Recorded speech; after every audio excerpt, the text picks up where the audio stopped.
नमस्कार प्रणाम। छेदन कुमार हो हमार ना सारा प्रत्याशी लोग भइल बा ब्यार काहे कि जीते खातिर मर्द लोग के दिया था बंटी बबली और महिला लोग के दिया था रोल गोल्ड के हार।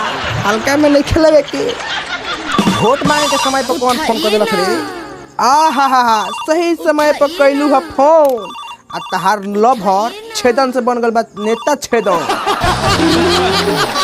हेलो का? अरे तहार मजनुआ अब लाइन लगा दी बड़का बड़का बंगला और महंगा महंगा गाड़ी के काहे कि तहार मजनुआ छेदन चल देले बा कुर्ता पैजामा पर कोबरा सेंट मारी के एकदम मुखिया लड़े के तैयार बा। काम अरे काम के तो मत पूछो, मुखिया लड़े हम हो गल बा नॉमिनेशन। एक बार जीत गइला के बादो हारियो जाएम तब मिली पेंशन, बुढ़ापा तक चलिसा। चलो अब फोन रखो जल्दी से ना, गांव में बानी वोट मांगल जाओ ना तो खर्चा करवा के फाड़ दिया सा हमार गांव आ मुखिया के लिस्ट में अइबो ना करी हमार नाम का बुझल। हाँ तो भैया हम कहाँ रहनी है, माने हम यही जा रहनी है। तो हमरा कहे के मतलब ई बा कि हम बहुत गरीब घर से बिलोंग करेनी, बुझनी बहुत गरीब घर से बिलोंग करेनी। सुबेरे मुर्गा बनवावे नी और सांझ के खसी बनवावे, बुझ जाइए। यही से अंदाजा लगा ली कि हम कितना गरीब वाला चार व्यक्ति बा, बहुत गरीब लाचार। यही से भैया बुझ जाए कि हम कितना गरीब और लाचार बानी। माने सब्जी बनावे के पैसा नहीं खे, यही से खाली मुर्गा मछली बनवावे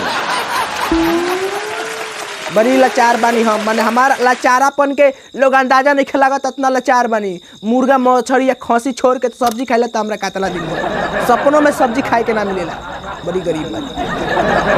खैर हम समय के ना करम नाश भैया, ना तो कैरियर में हो जाए बांस भैया। देखिए अब हम वोट मांगे के स्टार्ट तो कह दिले रहती, लेकिन देखते नहीं कोनो भेटाओ गाँव जवार के सारा कोनो भेटाते नहीं, चुतिया बना के वोट ले आओ कने से। देखी तलाश में लागल बानी हम केनो मिल।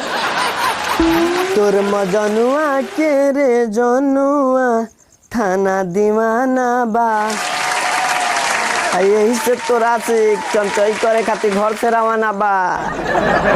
कोनो प्रत्याशी से पकड़ के घर के खर्चा चलावे के पड़ी ना तो भिकमंगो से होने हो जाए। अरे तो बहुत बुरा दशा होई भाई। हाँ मिल गए। ए बाबू का बेटा चिउकत का बाबा बाबा बैगन बारो बाप कहलो तो बेटा कह देनी हो। आते कौन है श्री हमरा गांव में का करेल बेटा, चोरी करेल बड़े का हैं? माने हई ड्रेस देख के, हई टीका, हई गमछी देख के, हई चश्मा देख के आपको का लग रहा है? हम चोर हैं का? ये सब देख के आपको का लगा?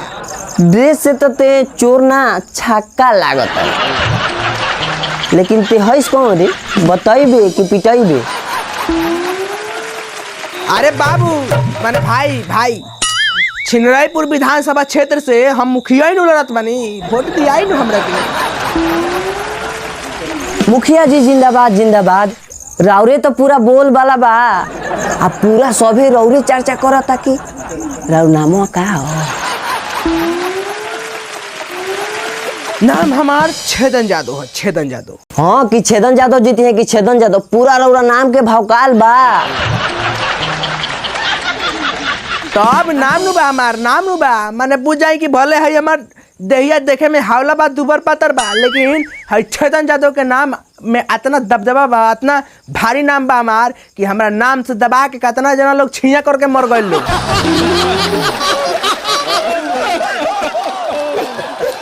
नाम के दबदबा नु बा, हमरा नाम के दबदबा बा।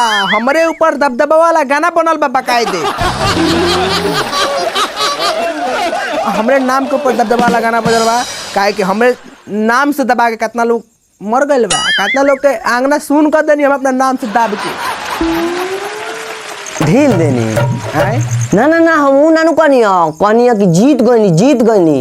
बाकी मुखिया जी अकेले वोट मांगतानी, चेला वाला नहीं खन सका हैं? ना कोनो चेला वाला नहीं खन से सरवा कहाँ खोजतानी, पूरा गांव भर में मिलते नहीं खन से। अकेले मांगे के पड़ता मजबूरी में, चश्मा टूट गल बा सरवा। मुखिया जी हमरा के शरण में ले ली या गोद ले ली, हमरा ऊपर न्याय करी, न्याय हमार कोई नहीं खे। अरे ठीक बा। अब ते हमार वोट मांग ना, हम तोर खर्चा देख ले, भले ओकरा खातिर अपन बचल खुचल खेत बेच दे। ईमानदार मुखिया ईमानदारी खातिर जान दे दे, लेकिन पैसा चली मुखिया जी 2 लाख रुपया दी आ देखी के जीततानी। 2 लाख का हुई हो? अरे महाराज, अरे बुलेट ले आई चली। रौरा ऐसा आदमी पैदल घूमी तो कैसे चली? बुलेट ले आई, लोग देखी तब नु कही कि हाँ मुखिया पैसा वाला बा हैं? आ तब नु ली ही का